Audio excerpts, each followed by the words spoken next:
जयश्री राधे। आनंद आशुलिपि पत्र का अंक 5, प्रतिलेखन संख्या 26, गति 100 शब्द प्रति मिनट। प्रारंभ करें।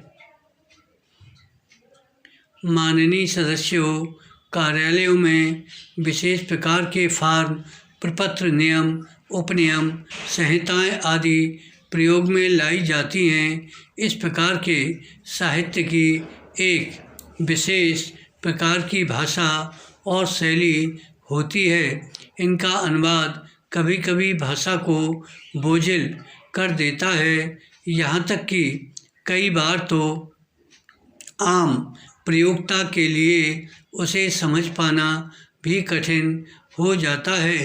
इस प्रकार की बोझिल अनुवादी हिंदी भी हिंदी के प्रयोग में बाधक सिद्ध हुई है। अतः इस प्रकार का साहित्य कार्यालय की अपेक्षाओं के अनुरूप ही सरल हिंदी में तैयार किया जाना चाहिए और इस प्रकार की कार्य योजनाओं को अधिकारी स्तर पर प्रोत्साहित कर सभी अपेक्षित सुविधाएं मुहैया कराई जानी चाहिए। विराम। पैरा। कार्यालय में जब कोई कर्मचारी या अधिकारी हिंदी में लिखने का शुभारंभ करता है तो बीच बीच में कोई तकनीकी शब्द आ जाता है जिसका हिंदी रूप उसे ज्ञात नहीं होता।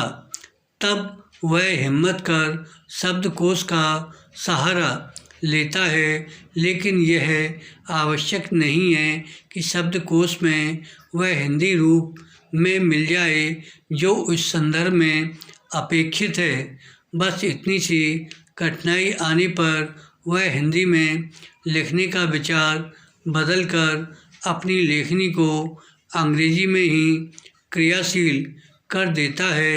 इसके लिए तकनीकी शब्दों को हिंदी में उनके अंग्रेजी रूप में लिखा जा सकता है। विराम। इसमें कोई आपत्ति नहीं है। साथ ही साथ उस संगठन में उसके विभिन्न विभागों अनुभागों में आमतौर पर प्रयोग होने वाले तकनीकी शब्दों का संग्रह कर उनके सार्थक हिंदी रूप निर्धारित किए जाएं। इस प्रकार के शब्द संग्रह को विभागीय शब्दावली का प्रामाणिक रूप दिया जाए। विराम। पैरा। मात्र कुछ एक शब्दों के हिंदी पर्यायों के ज्ञान न होने को हिंदी के प्रयोग में बाधा न माने। हिंदी बहुत समृद्ध भाषा है। इसमें दूसरी भाषा के शब्दों को पचाने का अच्छा सामर्थ्य है। अतः तकनीकी शब्दों को हिंदी में ज्यों का त्यों लिखे जाने में कोई आपत्ति नहीं। सरकारी कार्यालयों में फाइलों पर टिप्पणियाँ लिखी जाती हैं। यही वह असली क्षेत्र है जहाँ हिंदी में काम किया जाना अपेक्षित है। फाइलों पर टिप्पणियाँ कर्मचारी और अधिकारी दोनों ही स्तर पर लिखी जाती हैं। कर्मचारी स्तर पर कुछ बड़ी, अधिकारी स्तर पर छोटी टिप्पणियाँ लिखी जाती हैं। सामान्यतः 25-30 शब्दों की या उनसे मिलती जुलती ही टिप्पणियाँ लिखी जाती हैं। ये टिप्पणियाँ सामान्यतः अंग्रेजी में ही लिखी जाती हैं क्योंकि इनके नमूने फाइल में अंग्रेजी में आसानी से मिल जाते हैं और उन्हें पीछे से देखकर लिखने में आसानी रहती है। इन सब टिप्पणियों के हिंदी रूप अब खूब मिलते हैं।